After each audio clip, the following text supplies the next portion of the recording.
Breaking news Visakha రాజకీయం ఇప్పుడు గీతం భూముల చుట్టూ తిరుగుతోంది. Greater Visakha municipal corporation council సమావేశం నేడు అత్యంత ఉత్కంఠభరితంగా మారింది. గీతం యూనివర్సిటీకి 5,000 కోట్ల విలువ చేసే భూములను క్రమబద్ధీకరించాలని కూటమి ప్రభుత్వం తీసుకున్న నిర్ణయంపై విపక్షాలు బగ్గుమంటున్నాయి.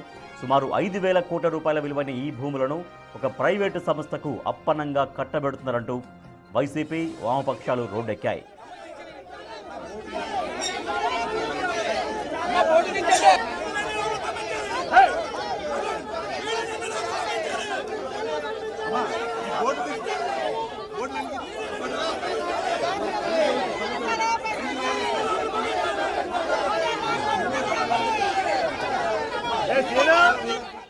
జీవీఎంసీ మెయిన్ గేట్ వద్ద వామపక్ష నేతలు బైఠాయించి ఆందోళనకు దిగారు. ప్రజా ఆస్తులను ప్రైవేటు పరం చేయొద్దు అంటూ నినాదాలతో హోరెత్తిస్తున్నారు. ఈ ఘర్షణ వాతావరణం నేపథ్యంలో జీవీఎంసీ కార్యాలయం వద్ద పోలీసులు భారీగా మోహరించారు.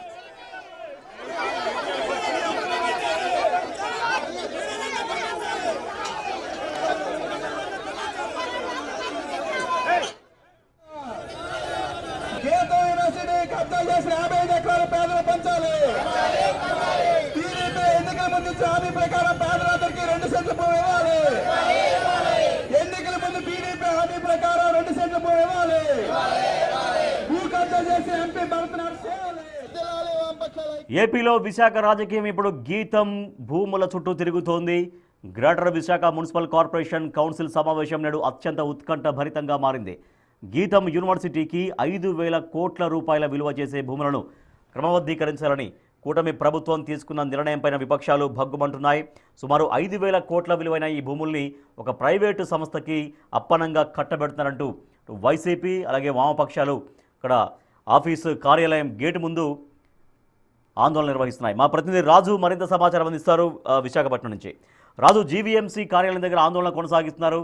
సో వాళ్ళ డిమాండ్ ఏంటి? అంటే ఒక ప్రైవేటు యూనివర్సిటీకి ప్రైవేటు సంస్థకి ఇంత విలువైన భూములు ఎందుకు కట్టబెడుతున్నారంటూ వాళ్ళు అడుగుతున్నారు. సో దీనిపైన ఇంకా వాళ్ళు ఏ రకంగా ముందుకెళ్ళబోతున్నట్టుగా చెప్తున్నారు? ప్రస్తుతం జీవీఎంసీ కార్యాలయం దగ్గర వామపక్ష పార్టీలకు సంబంధించిన నాయకులు అయితే ఆందోళన చేస్తున్నారు. మనమైతే విజువల్లో కూడా చూడొచ్చు. అటు సిపిఎం సిపిఐ పార్టీలకు సంబంధించినటువంటి నాయకులంతా కూడా గేట్లు దూకే ప్రయత్నం అయితే చేశారు. ముఖ్యంగా ఆ గీతం యూనివర్సిటీకి 5,000 కోట్ల రూపాయలు విలువైనటువంటి భూముల్ని అప్పనంగా కట్టబెట్టడానికి జీవీఎంసీ కౌన్సిల్ కూటమి ప్రభుత్వం తీసుకుంటున్నటువంటి నిర్ణయానికి వ్యతిరేకంగా ప్రస్తుతం అయితే వామపక్ష పార్టీలకు సంబంధించినటువంటి నాయకులందరూ కూడా గేటు ముందు వీళ్ళ ఆందోళన కొనసాగిస్తున్నటువంటి పరిస్థితి అయితే ఉంది. ఇప్పటికే కౌన్సిల్కి సంబంధించినటువంటి అన్ని రాజకీయ పార్టీల ఆ కార్పొరేటర్లందరూ కూడా ప్రస్తుతం లోపలికి వెళ్ళినటువంటి పరిస్థితి అయితే ఉంది. అదేవిధంగా వీళ్ళతో పాటు ఎక్సఫిషియో ఓటర్స్గా ఉన్నటువంటి ఎమ్మెల్సీలు ఎమ్మెల్యేలు లోపలికి వెళ్ళినటువంటి పరిస్థితి అయితే ఉంది. ఈ నేపథ్యంలో మీడియా పైన తీవ్రమైనటువంటి ఆంక్షలు ఉన్నటువంటిది అయితే ఉంది.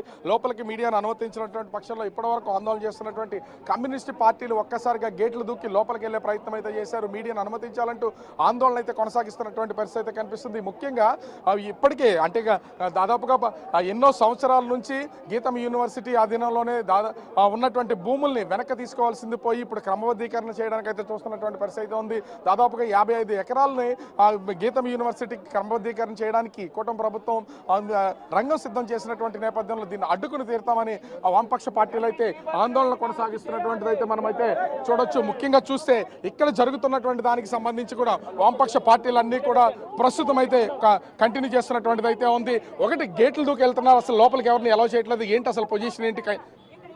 ఇది కార్పొరేషన్కు సంబంధించిన సమావేశం. ఈ సమావేశం ఏం చర్చిస్తున్నారో ప్రజలు తెలియజేయాలి. అట్లాంటిది కార్పొరేషన్ ఏర్పడిన దగ్గర నుండి ఏ సమావేశానికైనా మీడియా మిత్రులు పిలుస్తారు లోపలికి. ఈరోజు వచ్చేసరికి శ్రీభర్త గారు భూములకు సంబంధించి కబ్జాకు సంబంధించిన దాంట్లో చర్చ ఉంది కాబట్టి మీడియా మిత్రులకి లోపలికి అలౌ చేయట్లేదు. అందుగురించి ఇది చీకటి రోజు అనేది మేము భావిస్తూ ఉన్నాం. ప్రజాస్వామ్యాన్ని పరిరక్షించాల్సింది మీడియా. అదే సందర్భంలో 5,000 కోట్ల రూపాయల భూములకు సంబంధించి ఒక పెద్ద చర్చ జరుగుతున్నప్పుడు ఇక్కడున్న తెలుగుదేశం కార్పొరేట్లు కానీ లేదు ఎమ్మెల్యేలు కానీ ఏం సమాధానం చెప్తారు ప్రజలకి? అంటే ఇక్కడ ముఖ్యంగా చూస్తే భూములకు సంబంధించి విశాఖలో గత ప్రభుత్వ హయాంలో భూములు దోపిడీ జరిగినాయని అటు పవన్ కళ్యాణ్ కానీ జనసేన పార్టీ కానీ తీవ్ర స్థాయిలో ఆరోపణలు చేసింది. మరి ఇప్పుడు లోపల జరగబోతున్న దాంట్లో అటు జనసేన పార్టీ మద్దతు ఇస్తుందని అనుకోవచ్చా? మీ కమ్యూనిటీ పార్టీలు కూడా లోపలైతే దీని మీద ఆందోళన చేస్తున్నటువంటిది అయితే ఉంది. ఖచ్చితంగా పవన్ కళ్యాణ్ యొక్క సహకారం ఉంది. నిన్న విశాఖపట్నం వచ్చాడు, ఆయన జిరాఫీల గురించి మాట్లాడాడు. ఎంపీ శ్రీభర్తకు సంబంధించిన దాంట్లో దాదాపు 5,000 కోట్ల రూపాయల భూమి ఆక్రమిస్తుంటే ఎందుకు మాట్లాడు? అదే కాదు, 2 సిట్లు వేశారు. 2 సీట్లు తెలుగుదేశం 1 సీట్ వేసింది, రెండోది వైఎస్ఆర్ పార్టీ 2 సీట్లు వేసింది. వాళ్ళు తేల్చింది ఏంటి, 1,30,000 ఎకరాల భూముల యొక్క రికార్డులు ట్యాంపరింగ్ చేశాయి. ఎవరైతే ఈరోజు రియల్ ఎస్టేట్ వ్యాపారులు ఉన్నారో, రాజకీయ నాయకులు ఉన్నారో వాళ్ళందరూ ఆక్రమించారనేది స్పష్టంగా చెప్పింది. మరి అవన్నీ బయటకు ఎందుకు చెప్పట్లేదు అంటే, బయటికి ఆ లెక్కలన్నీ తీస్తే దొంగలు బయటకు వస్తారు. వైఎస్ఆర్ పార్టీ వాళ్ళు కానీ, తెలుగుదేశం కానీ, లేదనుకోండి జనసేన కానీ ఎవరైతే ఉన్నారో వాళ్ళందరూ బయటకు వస్తారు. అందుగురించి చేయట్లేదు. అందులో శ్రీభర్త గారు ప్రమాణ స్వీకారం చేశారు, నిండు సభలో ప్రమాణం చేశారు, ప్రజల ఆస్తులకి కస్టోడియన్గా ఉంటానని. ఆయన ఇప్పుడు ఏమని చెప్తున్నాడు, ప్రభుత్వ భూములు నేను ఆక్రమించాను, నన్ను రెగ్యులైజ్ చేయండి అని చెప్తున్నాను. ఎంత దుర్మార్గం! ఏం చేయాలి ప్రభుత్వం? ఆయన అంగీకరించినందుకు ఖచ్చితంగా గ్రాబింగ్ యాక్ట్ పెట్టాలి. అదే కాదు, ఇక్కడే కాదు, తెలంగాణలో కూడా 118 కోట్ల రూపాయలు కాజేసేసాడు. కాబట్టి ఇది సరైనది కాదు. ప్రజాస్వామ్యాన్ని విఘాత కలిగించే చర్యలు చేపడుతున్నారు. కార్పొరేషన్ సమావేశాల్లో మీడియా మిత్రుల్ని అలా చేయకపోవడం అనేది సిపిఎం పార్టీ తీవ్రంగా వ్యతిరేకిస్తూ ఉంది. ఇన్ని వేల కోట్ల రూపాయలకు సంబంధించినటువంటి భూముల్ని ఒక ఎంపీకి సంబంధించిన ఒక ప్రైవేటు సంస్థకి అంటే క్రమబద్ధీకరణ చేయడం ఇప్పటికే వాళ్ళ ఆధీనంలో ఉంది. ప్రభుత్వం కూడా వాటిని స్వాధీనం చేసుకుంది. స్వాధీనం చేసుకున్నటువంటి భూముల్ని తిరిగి మళ్ళీ ఎలా కట్టబెట్టాలనుకుంటున్నారు? అసలు దీని మీద ఎప్పటి నుంచో పోరాటం చేస్తున్నటువంటి వాళ్ళని కూడా కట్టడి చేస్తున్నటువంటి పరిస్థితి కనిపిస్తుంది. చంద్రబాబు పెద్ద భూ కబ్జాదారు, అందుకే భూ కబ్జాదారుడికి సహాయం చేస్తున్నాడు. నేను రేపొద్దున ఒక యూనివర్సిటీ పెడతాను, ఒక 100 ఎకరాల గవర్నమెంట్ భూమిని నేను ఆక్యుపై చేసుకొని బిల్డింగ్ కట్టేస్తాను, నాకు రెగ్యులరైజ్ చేసేస్తారా? ఆ భూమి అంతా నాకు దఖలుపరిచేస్తారా?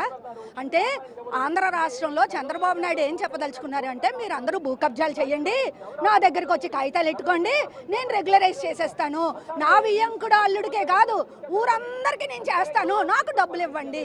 చంద్రబాబును అరెస్ట్ చేయాలి ఇలాంటి పని చేసినందుకు. శ్రీభరత్ను అరెస్ట్ చేయాలి.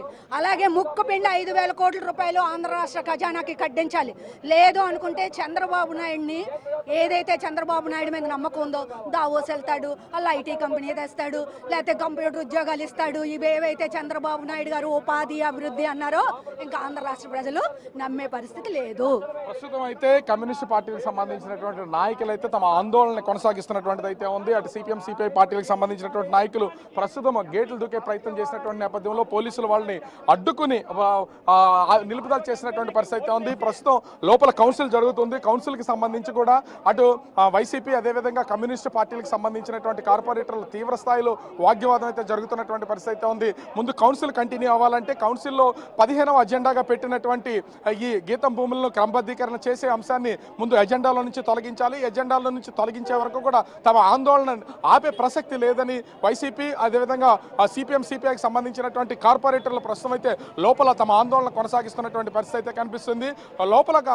లోపలికి ఎవరిని అనుమతించినటువంటి నేపథ్యంలో తీవ్ర గందరగోళం అయితే ఏర్పడినటువంటిది అయితే ఉంది. వాగ్వివాదం అటు మేయర్ ఛాంబర్ దగ్గరికి వైసీపీకి సంబంధించి కమ్యూనిస్టులకు సంబంధించినటువంటి కార్పొరేటర్లందరూ కూడా అక్కడ చుట్టుముట్టినటువంటి పరిస్థితి అయితే లోపల ఉన్నట్లుగా మనకైతే సమాచారం అందుతున్నటువంటిది అయితే ఉంది. ఎట్టి పరిస్థితుల్లో 15వ ఎజెండాలో ఉన్నటువంటి గీతం భూముల 54.79 ఎకరాల క్రమబద్ధీకరణ అంశాన్ని తొలగించిన తర్వాత కౌన్సిల్ అనేది జరగనిస్తాం, అప్పటి వరకు కౌన్సిల్ జరగనిచ్చే ప్రసక్తే లేదని వాగ్వివాదం జరుగుతున్నటువంటి పరిస్థితి ఉంది. ఇప్పటికే వైసీపీకి సంబంధించినటువంటి ఎమ్మెల్సీలు బొత్స సత్యనారాయణ, వరద కళ్యాణి, రవిబాబు మొత్తం ఎమ్మెల్సీలుగా లోపలైతే ఉన్నారు. వాళ్ళ సమక్షంలోనే ప్రస్తుతం అయితే ఈ కమ్యూనిస్ట్ పార్టీలు అదేవిధంగా వైసీపీకి సంబంధించినటువంటి కార్పొరేటర్లు తమ ఆందోళన ఇన్సైడ్ కౌన్సిల్ అయితే కొనసాగిస్తున్నటువంటిది అయితే ఉంది. బయట ఇటు సిపిఎం సిపిఐతో పాటుగా వైసీపీ 2 చోట్ల తమ ఆందోళన అయితే తెలియజేస్తున్నారు. దీంట్లో స్వచ్ఛంద సంస్థలని ప్రజల్ని ఇన్వాల్వ్ చేస్తాం, ఒక ఎంపీగా ఉన్నటువంటి భర్తకి ఏ విధంగా ఈ కోట్ల విలువైనటువంటి భూముల్ని అప్పగిస్తారు, చంద్రబాబు భూకంపకాండానికి పాల్పడుతున్నారని కమ్యూనిస్ట్ నాయకులతో పాటుగా అటు వైఎస్ఆర్ పార్టీకి సంబంధించినటువంటి నాయకులు కూడా తీవ్రమైనటువంటి ఆరోపణలు చేస్తున్నటువంటి పరిస్థితి ఉంది.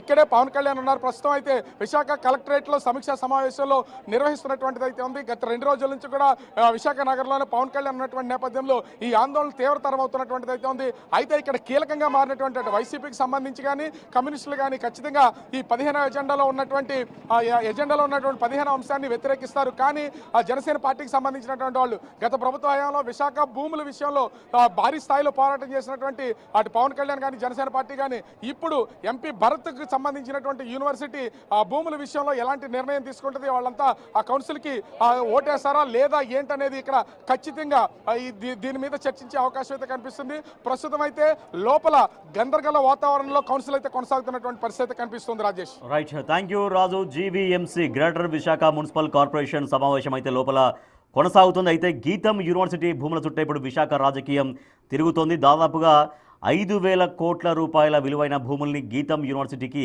ఎట్లా మీరు క్రమబద్ధీకరిస్తారంటూ వామపక్షాలు ఆందోళనకు దిగాయి. ప్రధాన ప్రతిపక్షం వైఎస్ఆర్ కాంగ్రెస్ పార్టీ కూడా ఆందోళన చేస్తోంది.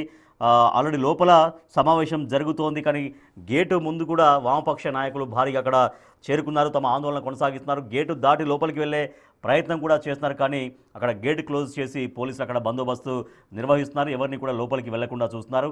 ఒక ప్రైవేటు సంస్థకి, ఒక ప్రైవేటు వ్యక్తికి ఎట్లా ఇన్ని వేల కోట్ల రూపాయలు, 5,000 కోట్ల రూపాయల భూముల్ని ఎట్లా కట్టబెడతారో, ఎట్లా క్రమబద్ధీకరిస్తారంటూ వాళ్ళు ఆగ్రహం వ్యక్తం చేస్తూ ఉన్నారు.